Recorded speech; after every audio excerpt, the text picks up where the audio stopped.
sobre algumas coisas. Primeiro, nós falamos sobre toda a carta de Tiago, né, o que ela ensina. Depois, nós falamos sobre provações, né?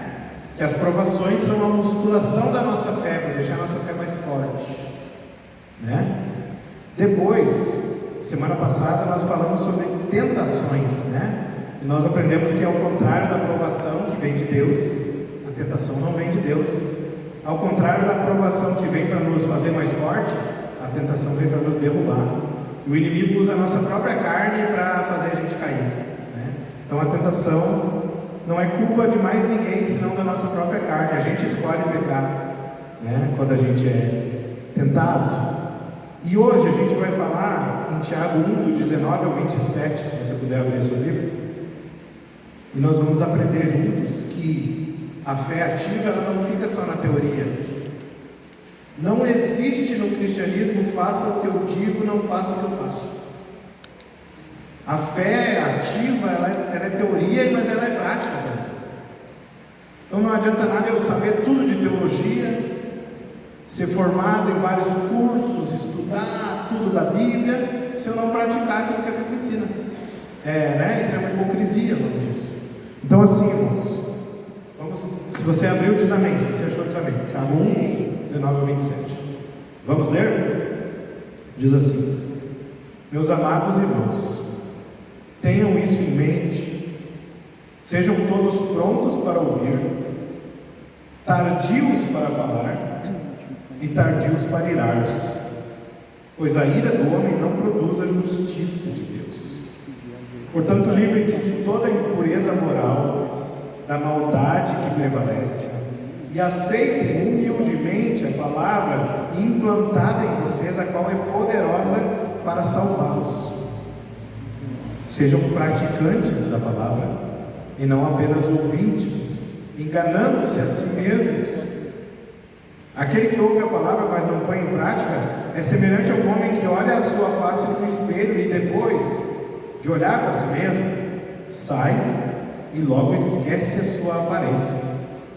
Mas o homem que observa atentamente a lei perfeita, que traz a liberdade, e persevera na prática dessa lei, não esquecendo o que ouviu, mas praticando, será feliz naquilo que fizer.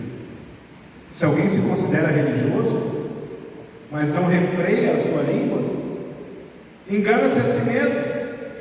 Sua religião não tem valor algum. A religião de Deus, nosso Pai, aceita como pura e imaculada, é essa: cuidar dos órfãos e das viúvas em suas dificuldades e não se deixar corromper pelo mundo. Amém? Feche seus olhos, abaixa a sua cabeça. Senhor Jesus, muito obrigado, Pai, muito obrigado pela Tua palavra. Tua palavra que é viva, eficaz, Tua palavra que corta mais do que uma espada afiada dos dois lados. Obrigado porque essa Tua palavra, quando ela entra em contato com o nosso coração, ela nos rasga no meio. E eu oro, Pai, para que isso aconteça hoje, Pai, que o Senhor venha dividir na nossa vida aquilo que não presta e aquilo que presta. Que o Senhor venha abrir os nossos ouvidos, os nossos olhos, para que a gente entenda o que o Senhor tem para nós, Pai. Fala conosco nessa noite, em nome de Jesus. Amém. Quem aqui já voou de avião?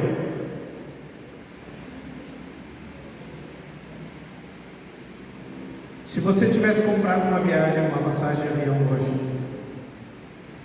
e você chegasse no aeroporto, despachasse as suas malas, entrasse no avião, a aeromoça pegasse aquele negocinho que ela fala lá, né? E ela dissesse o seguinte: bem-vindo, senhores e senhoras, boa noite. Hoje nós temos um voo muito diferente, porque o nosso piloto, ele leu todos os livros sobre aviação, ele estudou como é que se pilota, mas ele nunca teve nenhuma hora de voo. Até hoje ele nunca fez um avião subir do chão. O que você faria? Sairia correndo, né? Você ia sair correndo. Ou então, digamos que você tivesse uma cirurgia marcada e você descobrisse que o seu médico, seu cirurgião, ele se formou num curso online de cirurgia de 2 semanas, onde ele aprendeu na teoria, vendo vídeo, como é que se corta uma pessoa, mas ele nunca pegou num bisturi. Você aceitava esse cara operar você, sim ou não? Tem coisas, irmãos, que só na teoria não funcionam. Por isso que não existe curso de medicina online. Não faz sentido? Curso de educação física à distância. Tem que ter teoria e tem que ter prática.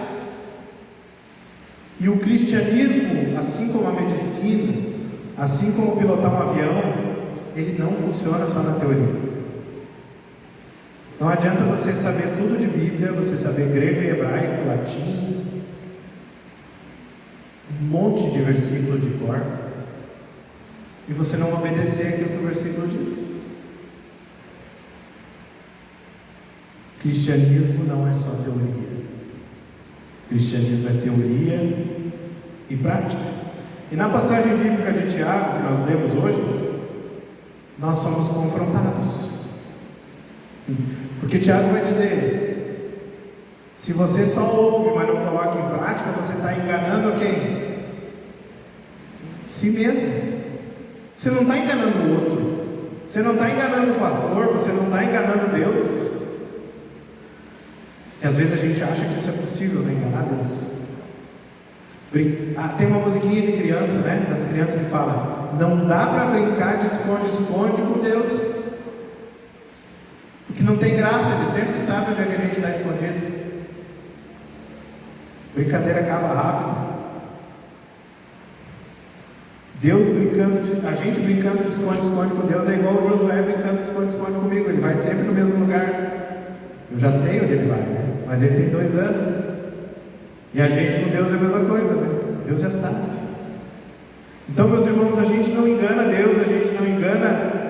A única pessoa que a gente está enganando, se a gente não pratica o que aprendeu, é a gente mesmo. E isso está nos prejudicando, está nos fazendo mal. Porque a gente está vivendo uma mentira, uma hipocrisia. Por isso que cristianismo é teoria, mas também é prática. Não é só prática, tem teoria também. Você precisa conhecer a palavra de Deus, porque é a palavra de Deus que nos ensina como que a gente deve agir, o que a gente deve fazer, o que a gente não deve fazer. Então o cristianismo tem teoria, mas tem que ter prática. Senão não adianta você dizer: não, mas eu fiz autoescola, eu fiz toda a parte teórica. O guarda que te parar não vai cair nessa. Se o guarda te parar, você está dirigindo, e você falar para ele: não, mas eu já estou fazendo a carteira, eu estou fazendo a parte teórica. Ele vai dizer: desce do carro, nós vamos guinchar esse carro aí, a não ser que alguém venha buscar ele, alguém que tem carteira. Teoria e prática. Conhecer a palavra, mas colocar em prática aquilo que a palavra ensina. Martinho Lutero disse uma vez: a fé é uma coisa viva, usada, ela não pode ficar ociosa. Se a fé é verdadeira, ela inevitavelmente produzirá frutos e boas obras. Você quer saber se uma pessoa tem uma fé genuína? Jesus disse: os frutos dela vão dizer.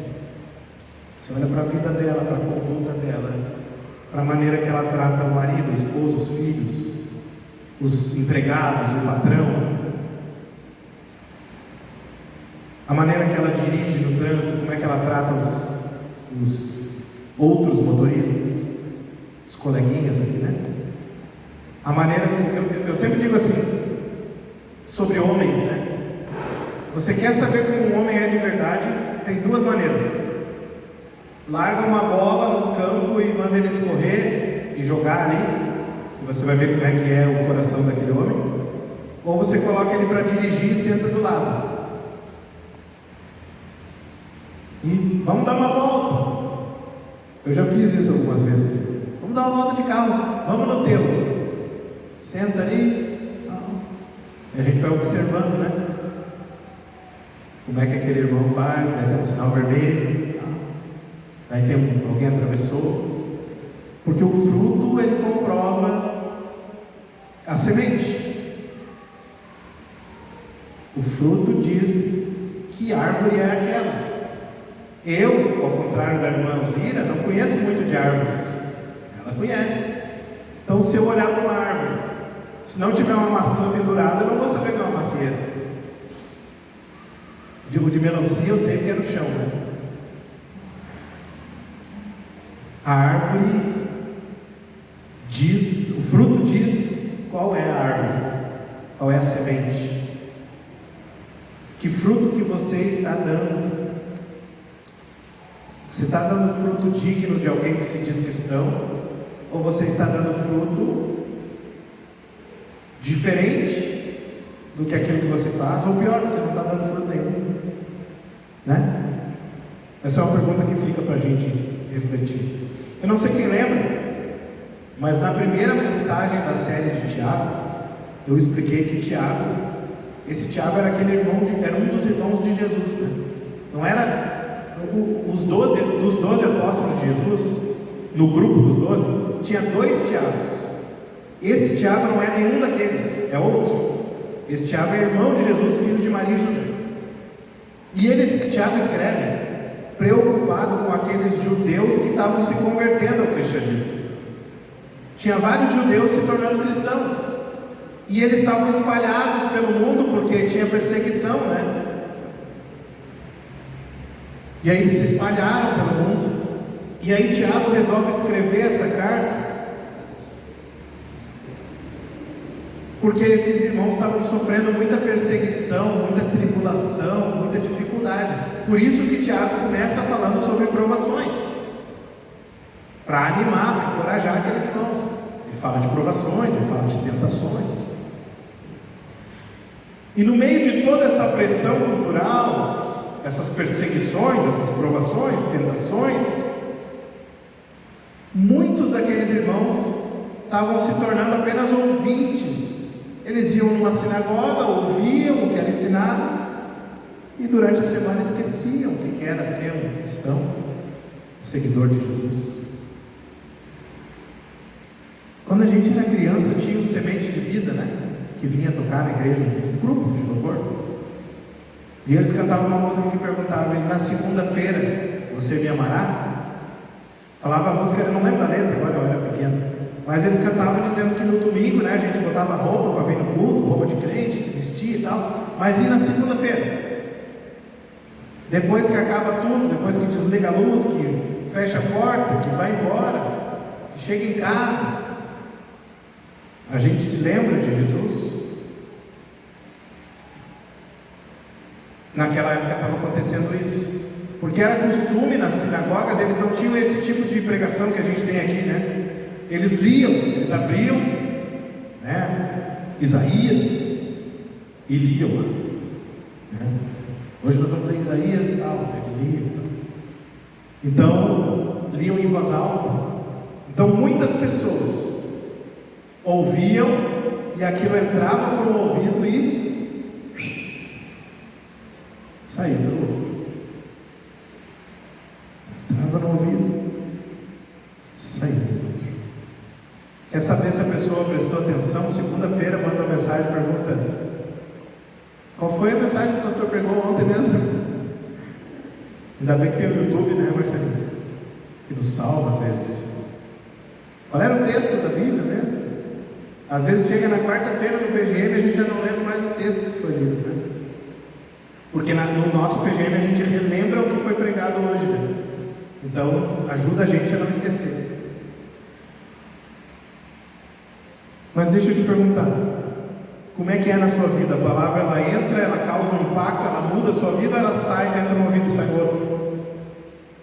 Você esquece com facilidade o que ouviu. Hoje, Nós vamos aprender com o Tiago como que a gente quebra esse ciclo de religiosidade inerte, adormecida,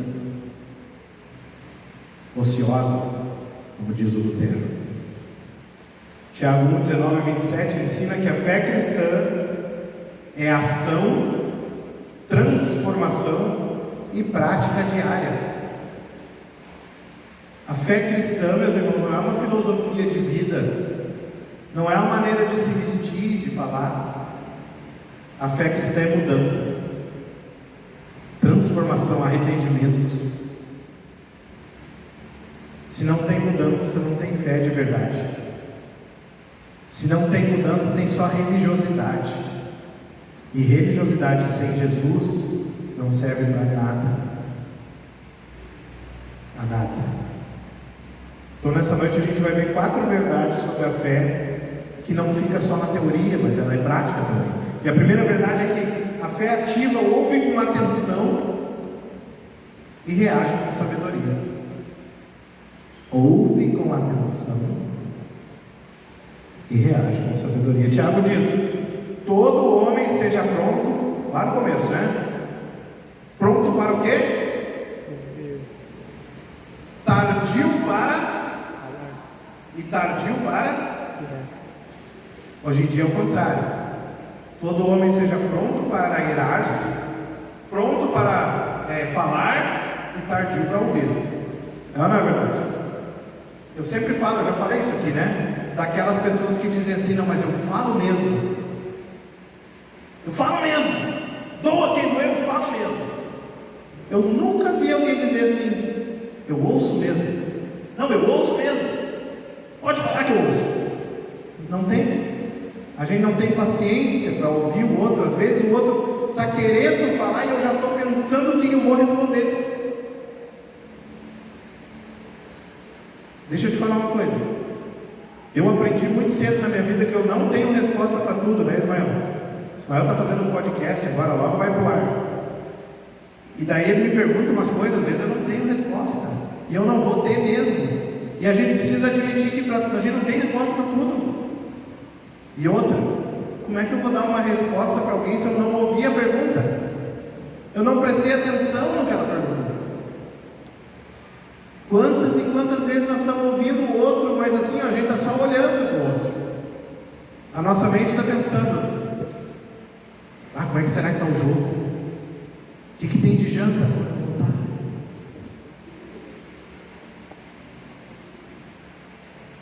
Você precisa ser pronto para ouvir com atenção. Tem diferença entre escutar e ouvir, né? Qual que é a diferença? Às vezes eu escuto uma pregação lavando louça, mas não estou prestando tanta atenção assim. E às vezes eu ouço porque me chama atenção. Isso aqui. Aí eu ouço. Presta atenção. Eu paro, só que eu sou homem, então preciso parar de lavar louça para poder prestar atenção. Vocês mulheres conseguem fazer as duas coisas, né? Eu preciso parar de lavar louça e olhar o pastor pregando, né? Para poder entender. Mas às vezes, meus irmãos, a gente está, como eu já falei aqui algumas vezes, a gente é igual aquele pessoal dentro de um avião.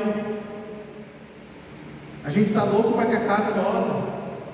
Que hora que o avião vai pousar para eu poder ir para minha casa? Que hora que esse pastor vai parar de falar para eu poder ir embora? Está tarde, pastor. Falou demais. E daí a gente já não presta mais atenção. A gente é tardio para ouvir e pronto para irar e pronto para falar. Só que a gente precisa aprender, meus irmãos. E a palavra-chave aqui no grego é akuo, que significa, pode passar. Não, tá ali. Ouvir com atenção ativa, não passiva. O que quer dizer isso? Prestar atenção. Você quer ouvir, você realmente quer entender o que está sendo dito. Tiago apresenta 3 atitudes: pronto para ouvir, ter o desejo de aprender, não de argumentar. Faça um exercício. Olha para mim, se você esquecer de tudo mais que eu falei hoje, lembra disso. Faça um exercício. Essa semana, quando as pessoas forem falar com você, tenta prestar atenção de verdade, sem ficar bolando resposta na sua cabeça. Só ouve. Só para quieto, para de fazer, para de andar para lá e para cá. Tem gente que a gente tenta conversar e está fazendo alguma coisa, mexendo no celular. Larga o celular quando alguém estiver falando contigo. Olha no olho da pessoa. Não se preocupa com a resposta, só escuta. Você vai ver a diferença que isso vai fazer. Desejo de aprender, não de argumentar. Às vezes, principalmente se a gente está tendo uma discussão com alguém, a gente já quer dar um argumento.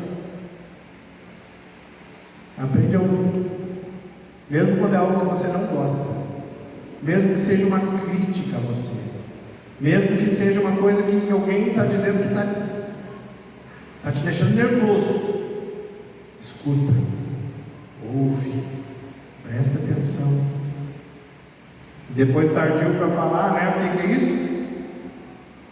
Tem gente que não tem filtro daqui para cá. Pensou, falou. Conheço muita gente assim. Mas você precisa pensar bem antes de sair a palavra por aqui. Tem um caminho. Pode ser curtinho, mas tem um caminho.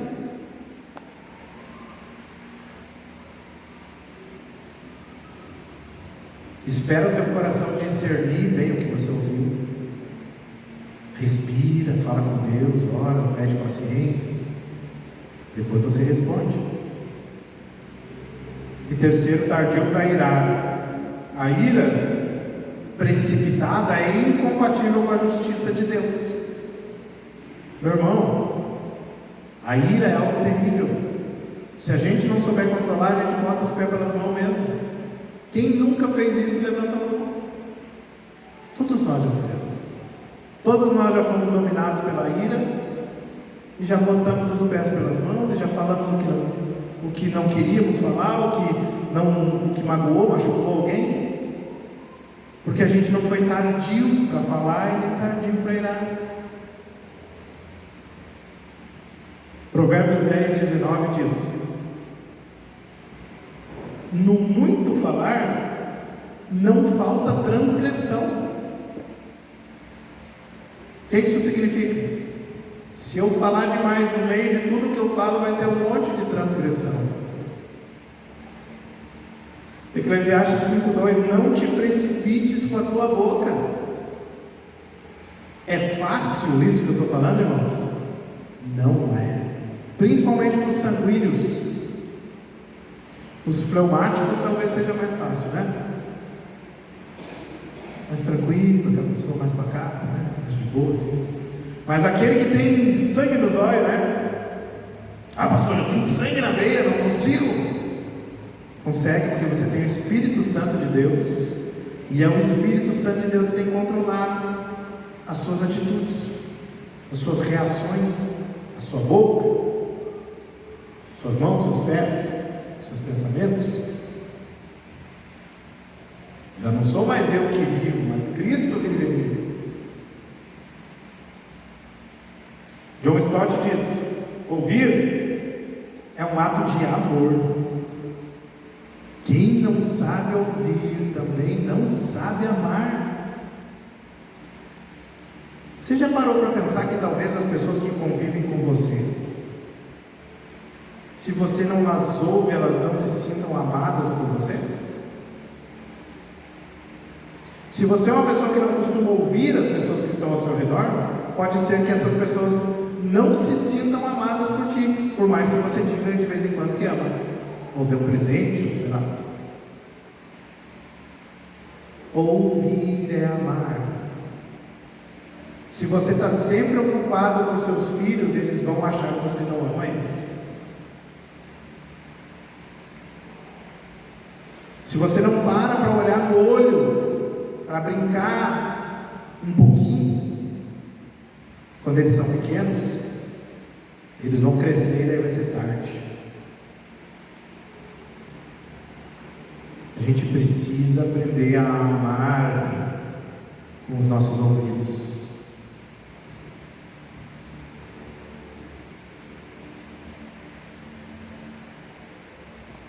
John Stott, aliás, desculpa, eu já li. Quando você escuta a palavra, você escuta a palavra de Deus querendo aprender com reverência, ou você só escuta por curiosidade, ou porque é domingo e você está aqui, né? E daí tem pregação, eu tenho que ouvir. Quando alguém fala alguma coisa para você, às vezes alguma coisa que você não gosta, você é tardio para se irar e para falar, ou você sai falando desenfreadamente, sem pensar? Eu quero te incentivar a cultivar essa prática de ouvir mais e reagir menos. Faça isso essa semana. Ou essa semana, Jesus me ajuda. Essa semana eu quero ouvir mais e reagir menos. Eu quero falar menos e ouvir mais. Vocês já pararam para pensar no porquê Deus deu 2 orelhas e uma boca e não o contrário? Por que eu tenho 2 ouvidos e só uma boca? Tem gente que parece que tem 3 bocas e meio ouvido.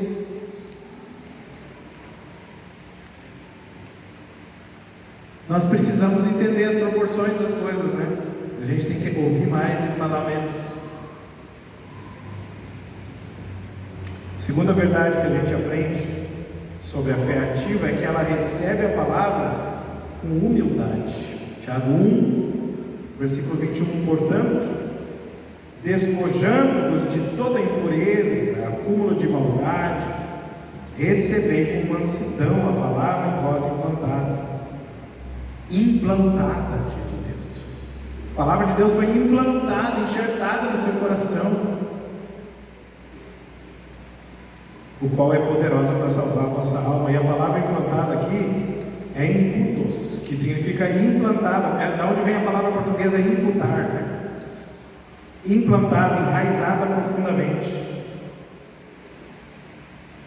E o que Tiago está querendo dizer aqui é que antes de você receber algo, você tem que se esvaziar, porque se você está cheio, não cabe nada. Daí ele diz assim: você está cheio de impureza, cheio de maldade, cheio de pensamento ruim, tira isso antes, esvazia, para poder encher. Não tem como encher uma coisa que já está cheia. Se livra disso, tira da sua vida, pede para o Espírito Santo tirar de você toda a sujeira, e daí sim você vai poder receber com mansidão a palavra de Deus. Caso contrário, não. O nosso coração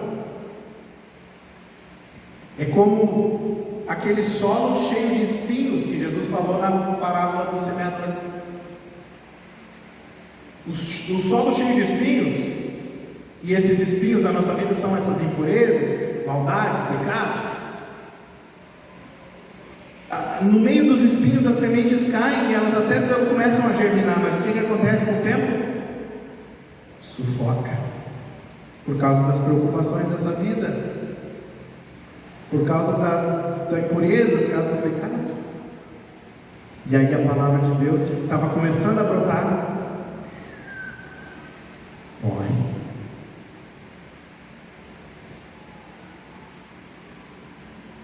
E a parábola do semeador está lá em Mateus 13, se você quiser ler depois.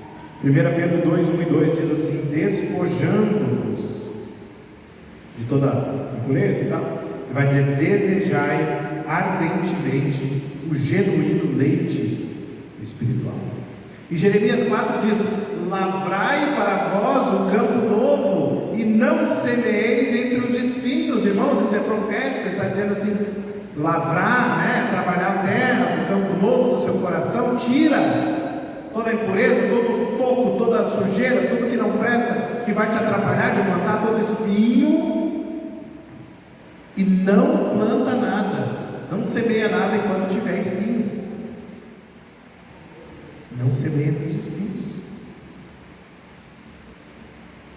Agostinho dizia: a palavra de Deus é como um tesouro oculto, mas só os humildes encontram a sua entrada.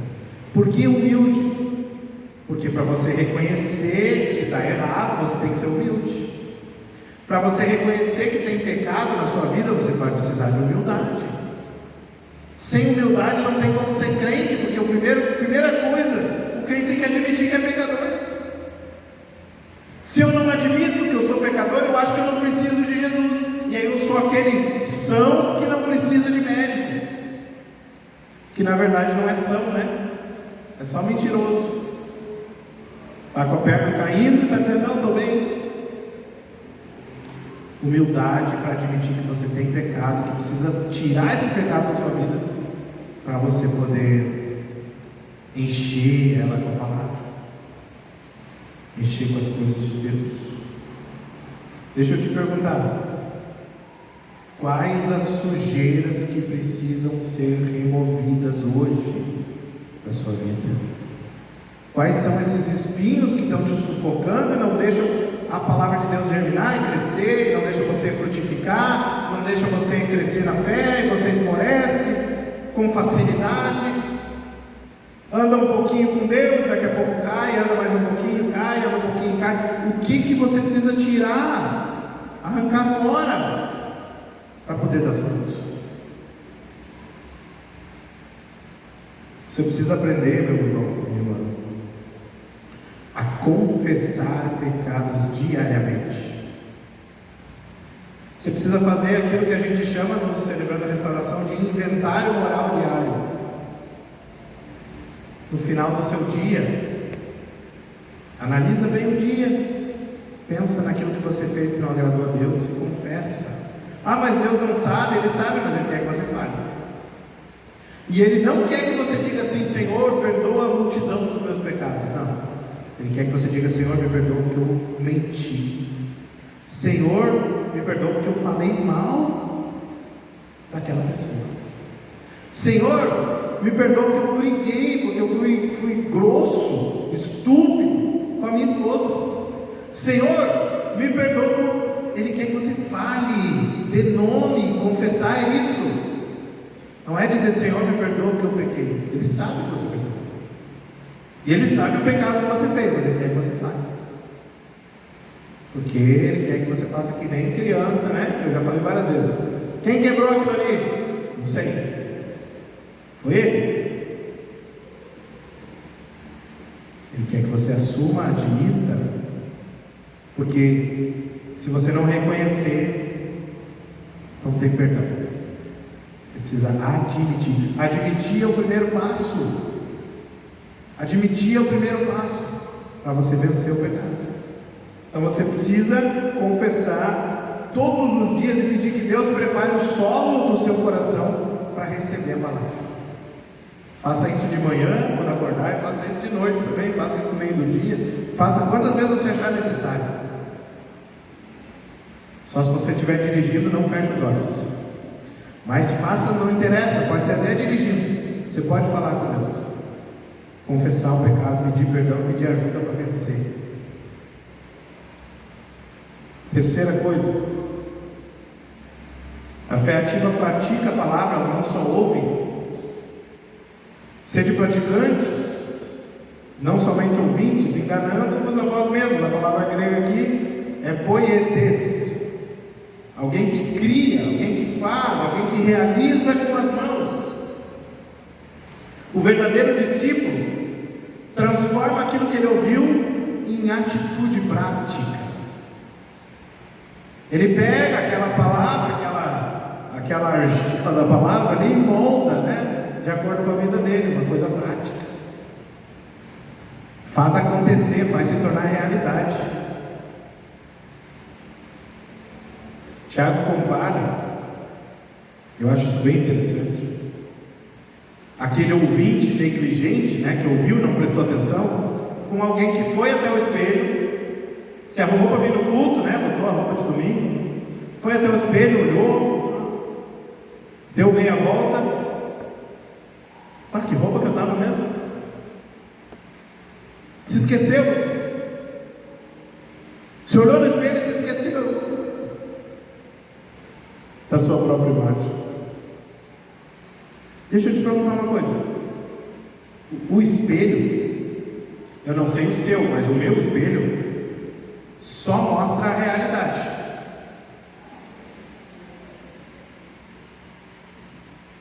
Se eu me olhar no espelho, eu verei que eu estou fora de forma.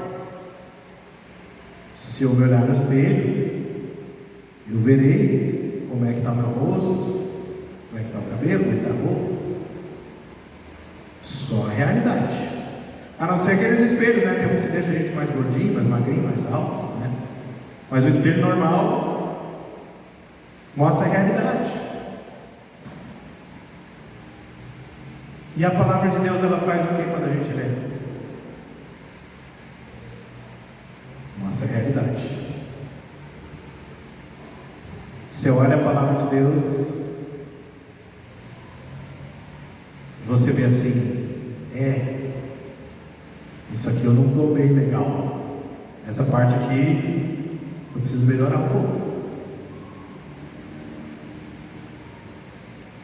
A palavra de Deus revela quem você é de verdade.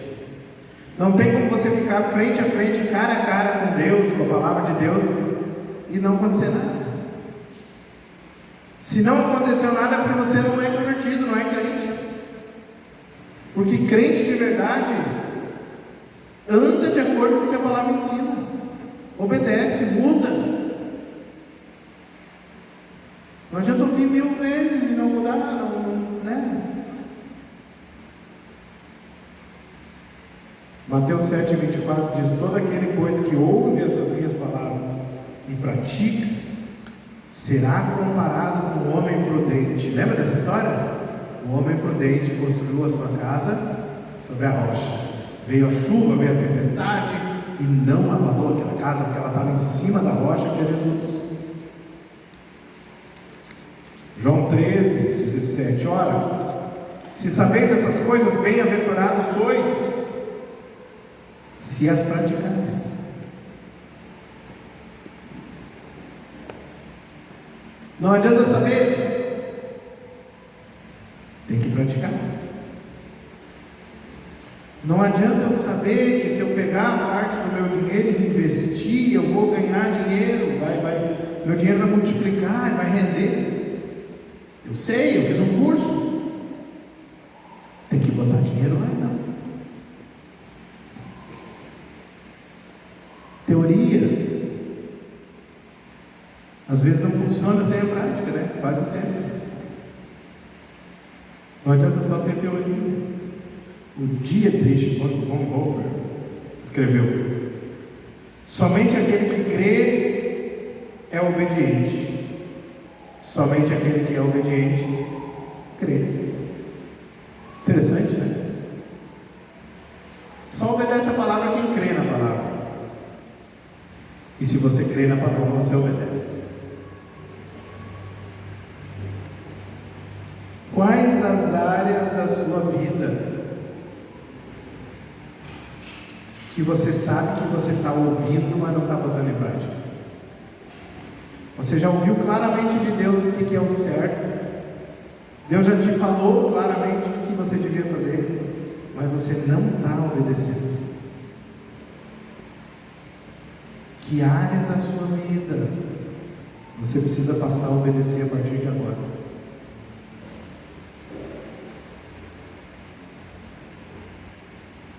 Escolha uma verdade bíblica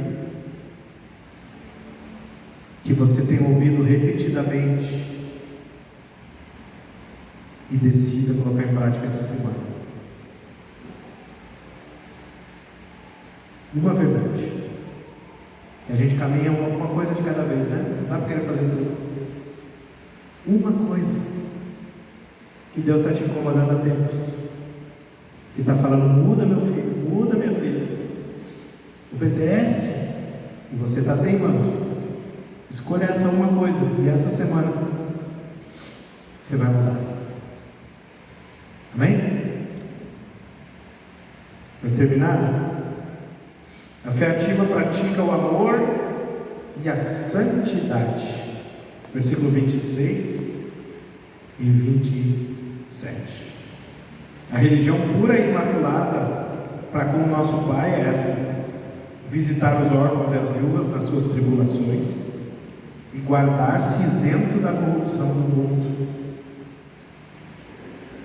A palavra grega ali é treskeia, fala culto, de um culto externo, uma expressão visível da fé interior. A palavra aqui, religião, né, que ele usa aqui, é essa palavra aqui, que significa algo visível, algo prático, algo que você não apenas acredita com a sua mente, mas que você coloca em prática com as suas mãos. Tiago resume a fé prática em duas direções. A fé prática, ela é para fora, para ajudar os outros que precisam, e ela é para dentro, para você se manter puro e santo no meio desse mundo corrupto que a gente está. Então a fé prática é, repete comigo, para fora e para dentro. Como é que está a nossa fé para fora, irmãos? A gente tem estendido a mão para aqueles que precisam?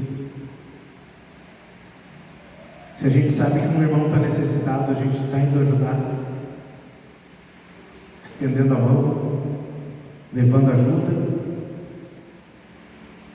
Como é que está a nossa fé para dentro? Quando a gente percebe algo errado na nossa vida, a gente vai para baixo do tapete?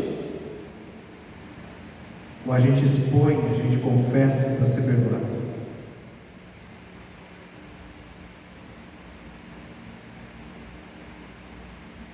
Em uma época em que as viúvas e órfãos não tinham direito legal nenhum, que era a época deles, né?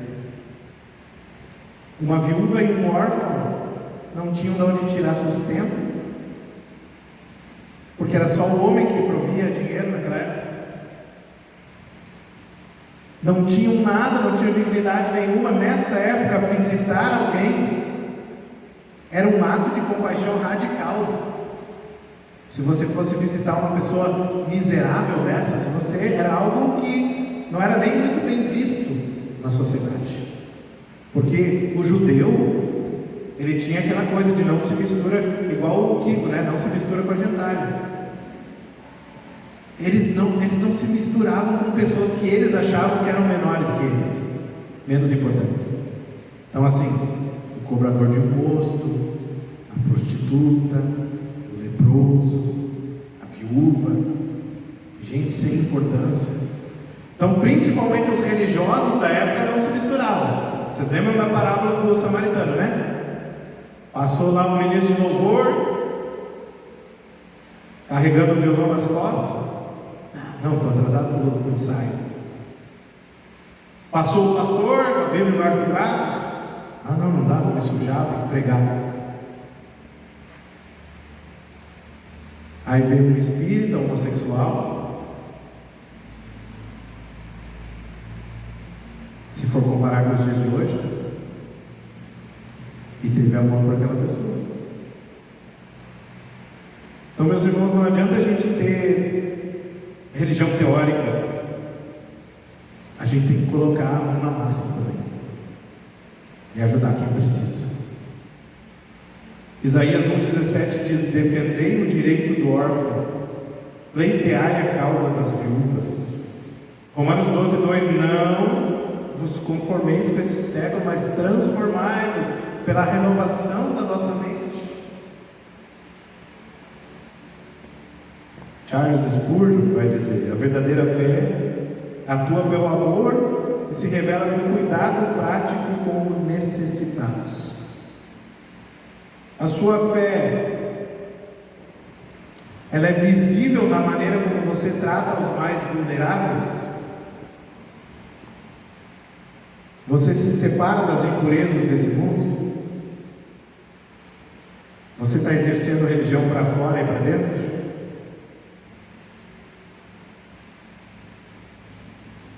quero incentivar você,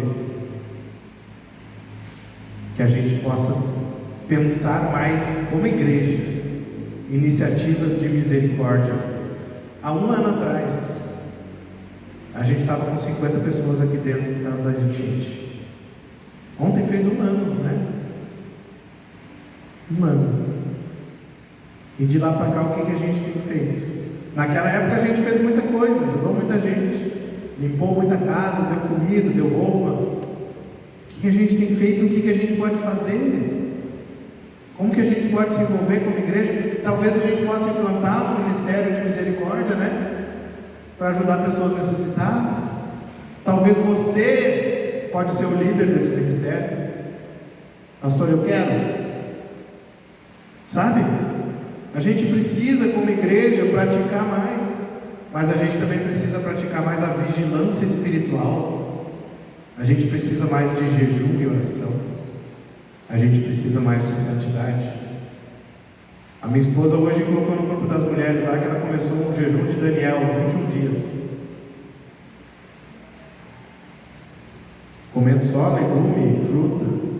Ela me perguntou se eu queria participar. Eu disse que eu prefiro fazer o jejum tradicional mesmo, né? Ficar um dia sem comer, ou 2.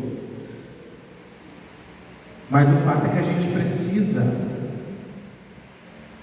ter essa prática de jejuar e orar. A gente precisa, meus irmãos, de santidade. Eu já falei para vocês e eu repito, Deus tem me falado muito sobre o povo de Israel no Egito, que andou em círculos por 40 anos por causa do pecado. E eu não quero que a nossa igreja, eu não quero que a minha vida ande em círculos por 40 anos. Eu não quero que a gente ande e não saia do lugar. E isso é coletivo, mas também é individual, porque o meu pecado afeta vocês e o pecado de vocês afeta a mim, né? Então a gente precisa de santidade, meus irmãos, para essa igreja aqui fazer a diferença na sociedade, para essa igreja que é alcançado, as pessoas que ela tem que alcançar, a gente precisa de santidade. A gente precisa de mais oração, de jejum, e a gente precisa buscar mais a Deus como igreja. Amém? Para concluir, a fé viva ouve, recebe, pratica e ama. Não se iluda, cristianismo sem prática é mero engano, mentira, é religião. E religião sem Deus não salva.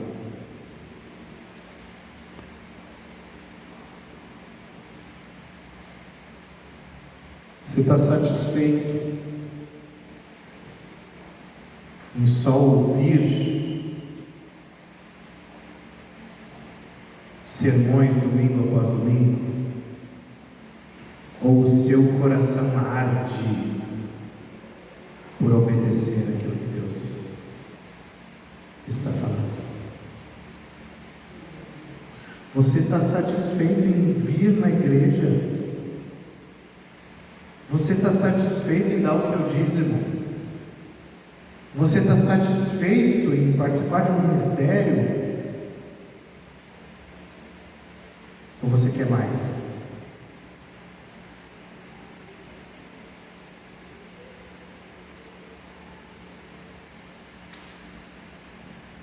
Eu quero te encorajar.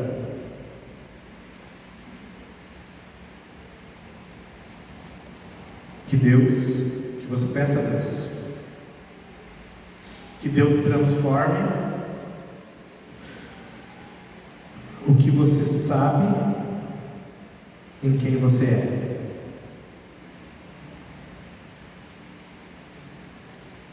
Vou repetir. Sua oração tem que ser essa: Deus, transforma tudo aquilo que eu sei na teoria em quem eu sou de verdade. Porque Deus não está interessado no que você sabe, Ele está preocupado com quem você é.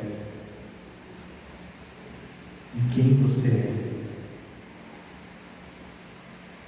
Quando apaga a luz, quem você é quando ninguém está vendo, quem você é fora da igreja, no dia a dia.